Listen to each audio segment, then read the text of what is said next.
প্রধান উপদেষ্টার। 4 দিনের সফরে ঢাকায় জাতিসংঘ মহাসচিব স্বাগত জানালেন পররাষ্ট্র উপদেষ্টা। অগ্রাধিকার পাবে রোহিঙ্গা সংকট ও মানবাধিকার ইস্যু। সরকারি টাকায় 560টি মডেল মসজিদ নির্মাণে ব্যাপক অনিয়ম হয়েছে জানালেন শফিকুল আলম। 1 টাকাও দেয়নি সৌদি আরব। এবং এনআইডি সেবা নিজেদের কাছেই রাখতে চায় ইসি। আন্দোলনে কর্মকর্তা কর্মচারীরা আগাম মন্তব্য করতে নারাজ সচিব।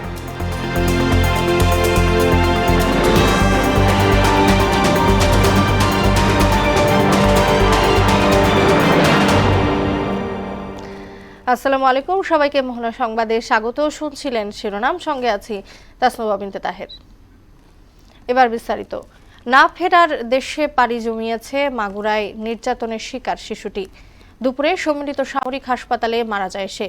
এতে গভীর শোক জানিয়ে দোষীদের দ্রুত বিচারের আওতায় আনার নির্দেশ দিয়েছেন প্রধান উপদেষ্টা প্রফেসর মোহাম্মদ ইউনূস।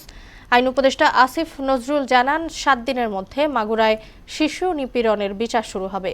বিস্তারিত জানাচ্ছেন শামীমুজ্জামান চৌধুরী। গেল বৃহস্পতিবার মাগুরায় বোনের বাড়িতে বেড়াতে গিয়ে নির্মম নির্যাতনের শিকার হয় 8 বছরের এক শিশু। সেই ঘটনা সহ নারীর প্রতি সহিংসতার প্রতিবাদে উত্তাল হয়ে ওঠে পুরো বাংলাদেশ। বিক্ষোভ সহ নানা কর্মসূচি পালন করে সব শ্রেণী পেশার মানুষ। মাগুরার হাসপাতাল ও ঢাকা মেডিকেল কলেজে চিকিৎসা শেষে নির্যাতিত শিশুটিকে ভর্তি করা হয় ঢাকার সিএমএইচে। সেখানেও 6 দিনের যুদ্ধ। অবশেষে বৃহস্পতিবার দুপুরে না ফেরার দেশে চলে গেল সেই শিশুটি। এক বিবৃতিতে তার মৃত্যুর খবর নিশ্চিত করেছে আইএসপিআর। শোক জানায় বাংলাদেশ সেনাবাহিনী। শিশুটির মৃত্যুতে গভীর শোক জানিয়েছেন প্রধান উপদেষ্টা ডক্টর মোহাম্মদ ইউনূস। শোক বার্তায় আসামিদের দ্রুত বিচারের আওতায় আনার নির্দেশ দেন তিনি।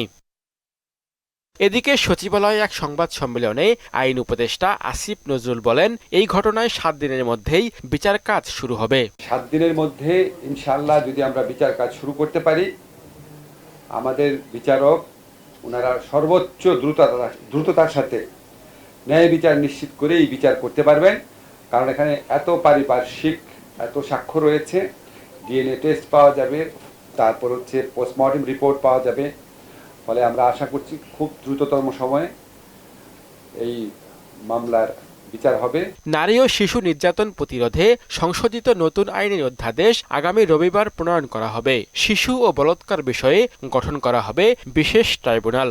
নারী ও শিশু নির্যাতন দমন আইনের অধীনে শুধুমাত্র শিশু ধর্ষণ ও বলাৎকারের ঘটনাগুলো দ্রুত উপযুক্ত বিচার নিশ্চিত করার জন্য আমরা স্পেশাল ট্রাইব্যুনাল গঠন করতে যাচ্ছি। এ সময় দেশে 5 আগস্ট পরবর্তী সময়ে অনেক পর্নোগ্রাফি ওয়েবসাইট খোলা হয়েছে বলে জানান উপদেষ্টা। শিগগিরই বন্ধ করা হবে এসব ওয়েবসাইট। সবাই সর্বোচ্চ দায়িত্ববোধ থেকে কাজ করবে দেখে শামীমুজ্জামান চৌধুরী, মোহনা সংবাদ, ঢাকা। স্থিতিশীল অবস্থা তৈরিতে দ্রুত জাতীয় নির্বাচন দিতে অন্তর্বর্তী সরকারের প্রতি আহ্বান জানিয়েছেন বিএনপি চেয়ারপারসনের উপদেষ্টা জয়নুল আবেদিন ফারুক। অতীতের মতো গণতন্ত্র প্রতিষ্ঠার আন্দোলনে নিজে সম্পৃক্ত হওয়ার আশাও জানান তিনি। শেখ হাসিনার শাসনকালে উত্তরাঞ্চলের কোনো উন্নয়ন হয়নি বলে অভিযোগ করেন বিএনপি নেতারা।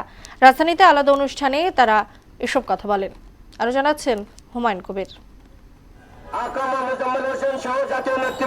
ভোটাধিকার হরণকারী ফ্যাসিস্ট সাবেক প্রধানমন্ত্রী শেখ হাসিনার সহযোগী সাবেক 3 প্রধান নির্বাচন কমিশনারকে গ্রেপ্তার ও বিচারের দাবিতে জাতীয় প্রেস ক্লাবের সামনে তৃণমূল নাগরিক আন্দোলনের অবস্থান কর্মসূচিতে অংশ নেন বিএনপি চেয়ারপারসনের উপদেষ্টা জয়নুল আবেদিন ফারুক।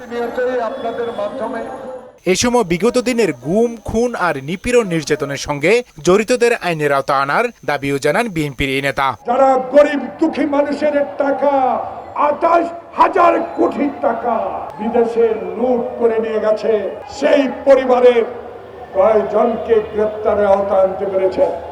ব্যর্থ একজন। রহস্য কোথায়? দেশে স্থিতিশীলতা ফিরিয়ে আনতে দ্রুত একটি নির্বাচনের দাবিও জানান তিনি। দেশে স্থিতিশীল করতে জাতীয় সংসদ নির্বাচন অপরিহার্য, সেদিকে এগিয়ে যান, আমরা আছি আপনার সাথে। এদিকে রাজধানীর আগারগাঁও এলজিআরডি মিলনায়তনে উত্তরাঞ্চল প্রকৌশলী ফোরামের ইফতার মাহফিলে অংশ নেন বিএনপির স্থায়ী কমিটির সদস্য ইকবাল হাসান মাহমুদ টুকু সহ বিএনপি নেতারা। এই সময় তারা উত্তরাঞ্চলের বিভিন্ন সমস্যার কথা তুলে ধরেন। বগুড়া তথা নর্থ বেঙ্গলের মানুষ অনেক অবহেলিত এবং বৈষম্যের শিকার। আপনাদের ঐক্য বড়ই প্রয়োজন। আজকে আমাদের উত্তরাঞ্চলের নদীগুলো শুকিয়ে যাচ্ছে, যে কারণে আমাদের কৃষি আজকে মারাত্মক হুমকির মুখে পড়েছে। যোগাযোগ ব্যবস্থার ক্ষেত্রেও আমরা কিছুটা অগ্রগতি অর্জন করলেও অন্যান্য জায়গার তুলনায় এখন আমরা পিছিয়ে আছি। উত্তরাঞ্চলের উন্নয়নের জন্য সবাইকে নিজ নিজ অবস্থান থেকে প্রচেষ্টা চালিয়ে যাওয়ার পরামর্শ দেন বিএনপি স্থায়ী কমিটির সদস্য ইকবাল হাসান মাহমুদ টুকু।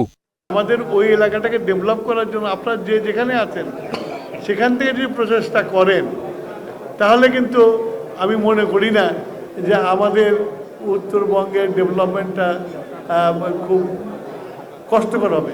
হুমায়ুন কবির, মোহনা। 4 দিনের সফরে ঢাকায় পৌঁছেছেন জাতিসংঘের মহাসচিব অ্যান্তোনিও গুতেরেস। বৃহস্পতিবার বিকেল 5টায় তিনি হযরত শাহজালাল আন্তর্জাতিক বিমানবন্দরে পৌঁছান। এ সময় তাকে অভ্যর্থনা জানান পররাষ্ট্র উপদেষ্টা মোহাম্মদ তৌহিদ হোসেন।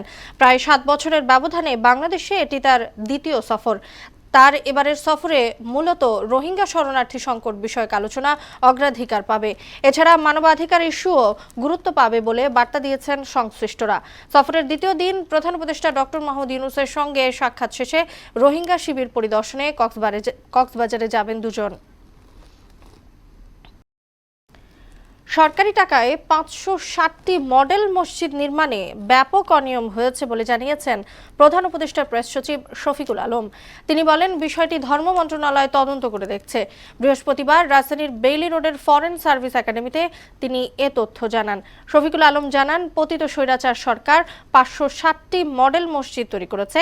$1 বিলিয়ন ব্যয়ে নির্মিত এসব মসজিদের ব্যাপারে তাদের সমর্থকরা বলতে চেষ্টা করেন যে এটি সৌদি সরকারের অর্থায়নে বাস্তবিত একটি প্রকল্প।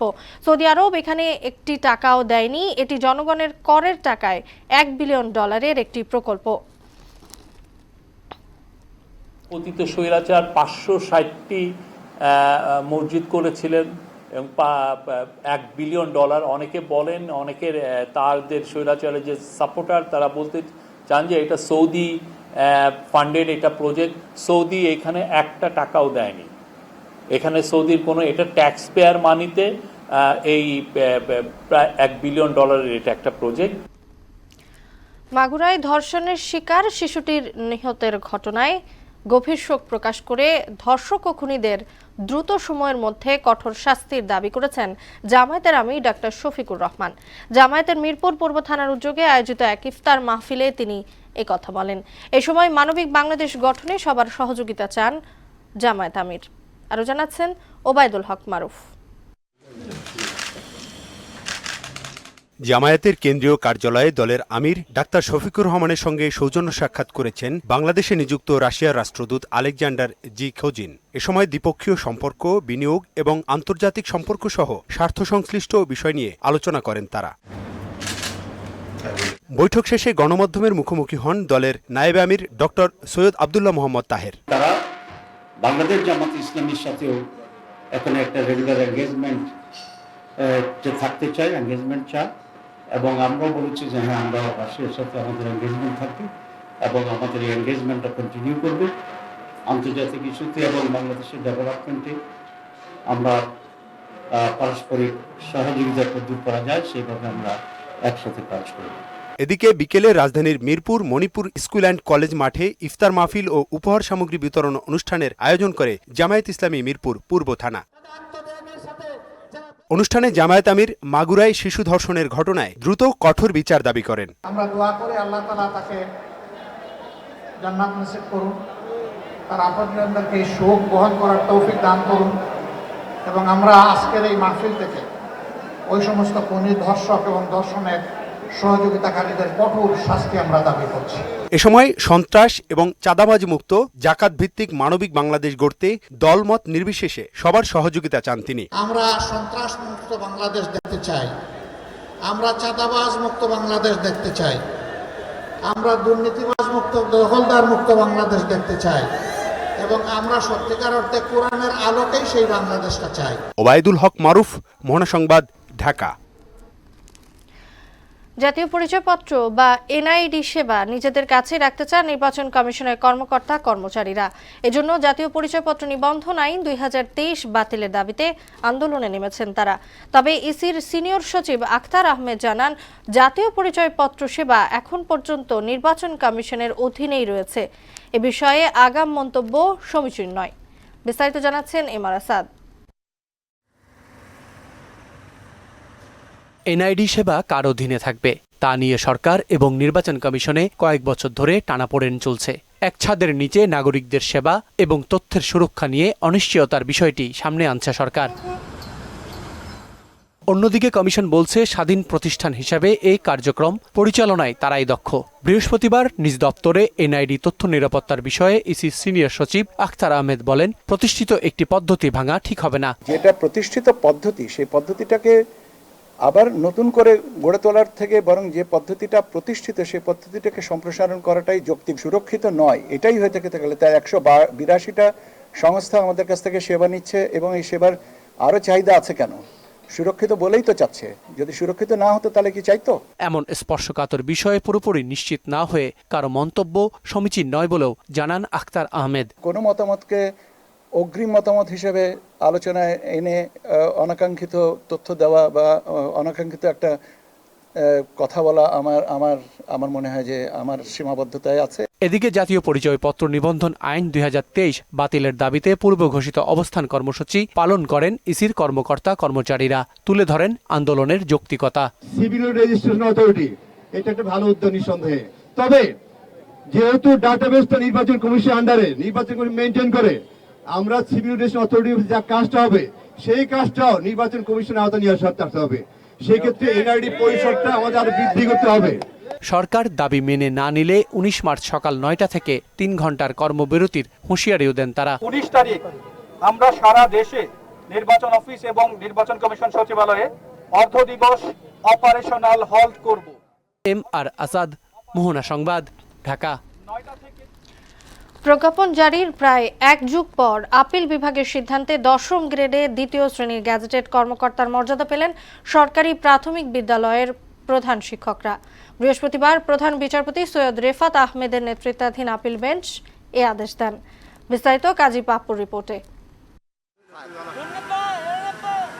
সরকারি প্রাথমিক বিদ্যালয়ের প্রধান শিক্ষকরা 2য় শ্রেণীর মর্যাদা পেলেও বেতন সহ আনুষঙ্গিক সুবিধা পেতেন 3য় শ্রেণীর কাঠামো অনুযায়ী। এ নিয়ে তৈরি হয় অসন্তোষ। আইনি লড়াইয়ে যান প্রাথমিকের প্রধান শিক্ষকরা। 2019 সালে 10ম গ্রেডের সুযোগ সুবিধা দেওয়ার নির্দেশ দেন উচ্চ আদালত, কিন্তু নানা প্রক্রিয়ায় সেই রায়ও বাস্তবায়ন হয়নি। বৃহস্পতিবার রিভিউ নিষ্পত্তি করে রায় দেন প্রধান বিচারপতি নেতৃত্বাধীন আপিল বেঞ্চ। এর ফলে প্রাথমিকের প্রধান শিক্ষকদের 2য় শ্রেণীর কর্মকর্তার পদমর্যাদা এবং 10ম গ্রেডে বেতন পেতে আর বাধা থাকছে না। সরকারি প্রাথমিক বিদ্যালয়ের প্রধান শিক্ষকগণ 10ম গ্রেড পাবেন, 2য় শ্রেণীতে আপগ্রেডেড গেজেটেড স্ট্যাটাস পাবেন। শিক্ষকদের কাছে অনুরোধ থাকবে, অতীতে ওনারা নির্বাচন কর্মকর্তা হিসেবে দায়িত্ব পালন করেছেন, অনেক জায়গায় ভবিষ্যতেও করবেন। বাংলাদেশে ইনস্টিটিউশন নষ্ট হওয়া অথবা ইলেকশন প্রসেসটা নষ্ট হওয়ার জন্য আর যেন ওনারা কোনোদিন ভূমিকা রাখবেন না, এটা আমরা প্রত্যাশা করি আইনজীবী হিসাবে। আপিল বিভাগের এই সিদ্ধান্তকে স্বাগত জানিয়েছেন রিটকারী প্রধান শিক্ষকরা। এখন থেকে আমরা সততার সহিত কাজ করব এবং আরও একটা কথা বলেছেন যে জুলাই বিপ্লবে এটিকে আমরা অবশ্যই স্মরণে রাখবো। আর আমরা বাংলাদেশের সকল প্রধান শিক্ষকদের ধন্যবাদ জানাচ্ছি আমাদের সাথে থাকবার জন্য। আর আপনারা আজকে হয়তো বলতে পারতেছেন যে আমরা এটার একটা অংশ, হ্যাঁ একটা অংশ হয়েছি, আমরা শিকার হয়ে একটা অংশ হয়েছে। আসলে আমরা কেউই কখনো আমরা শিক্ষক, আমরা দুর্নীতির সাথে নাই।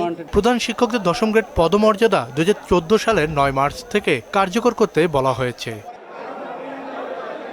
কাজী পাপ্পু, মোহনা সংবাদ, ঢাকা। শিল্প খাতের অস্থিরতা সহ আইন শৃঙ্খলা পরিস্থিতি অবনতির জন্য একটি স্বার্থান্বেষী মহল জড়িত বলে জানিয়েছেন পুলিশ মহাপরিদর্শক বাহারুল আলম। বলেন, এদের প্রতিহত করতে কাজ করছে পুলিশ। সকালে গাজীপুর পুলিশ সুপার লাইনে এক অনুষ্ঠান শেষে সাংবাদিকদের তিনি বলেন, বৈষম্যহীন বাংলাদেশ প্রতিষ্ঠায় কাজ করছে অন্তর্বর্তী সরকার। এতে অনেকের স্বার্থে আঘাত লাগছে, প্রশাসনকে ব্যর্থ প্রমাণে আইন শৃঙ্খলা পরিস্থিতির অবনতি ঘটাচ্ছে বলেও মন্তব্য করেন আইজিপি। দেশের বাইরের খবর, ইউক্রেনকে হটিয়ে তুরস্কের সবচেয়ে বড় শহর নিয়ন্ত্রণে নেওয়ার দাবি করেছে রাশিয়া।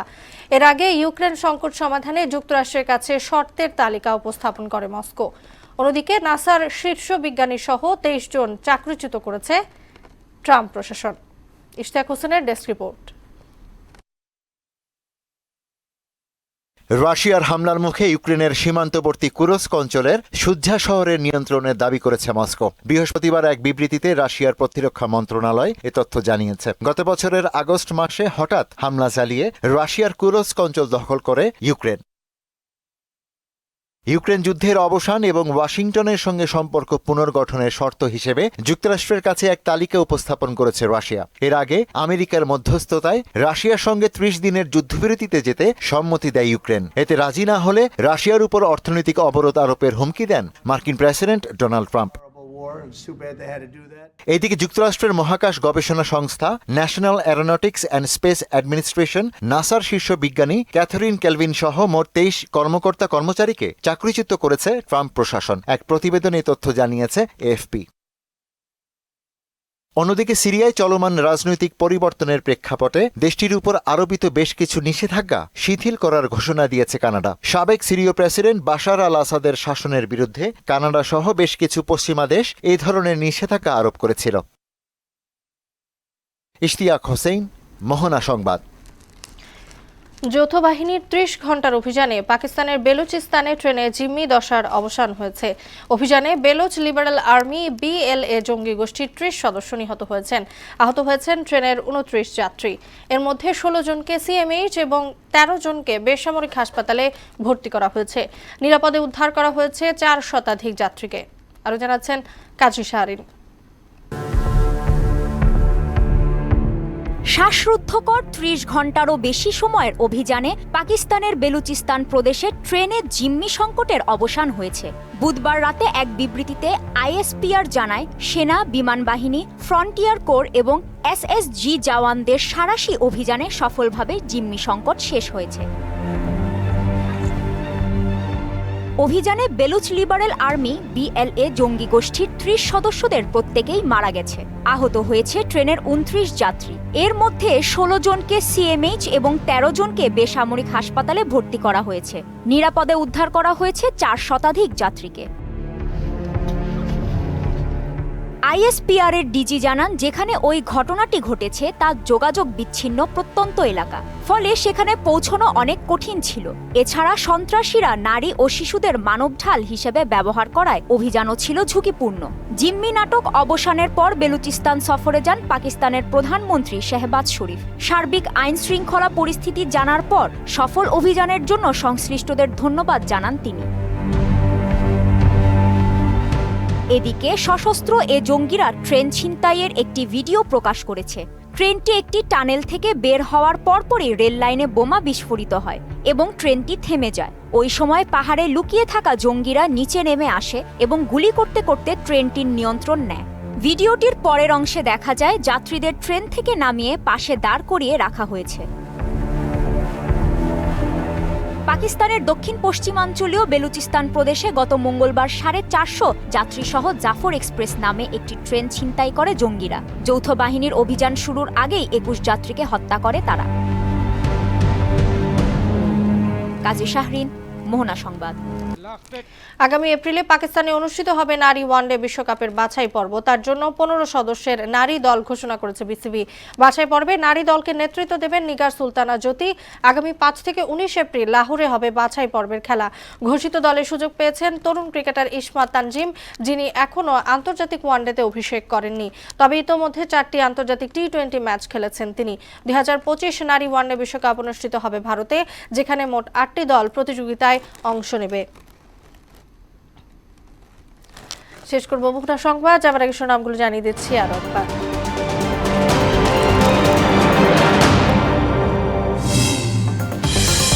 বাঁচানো গেল না ধর্ষণের শিকার শিশুটিকে। মাগুরায় জানা যায় মানুষের ঢল। দোষীদের দ্রুত বিচার করার নির্দেশ প্রধান উপদেষ্টার। 4 দিনের সফরে ঢাকায় জাতিসংঘ মহাসচিব স্বাগত জানালেন পররাষ্ট্র উপদেষ্টা। অগ্রাধিকার পাবে রোহিঙ্গা সংকট ও মানবাধিকার ইস্যু। সরকারি টাকায় 560টি মডেল মসজিদ নির্মাণে ব্যাপক অনিয়ম হয়েছে জানালেন শফিকুল আলম। 1 টাকাও দেয়নি সৌদি আরব। এবং এনআইডি সেবা নিজেদের কাছেই রাখতে চায় ইসি। আন্দোলনে কর্মকর্তা কর্মচারীরা, আগাম মন্তব্য করতে নারাজ সচিব।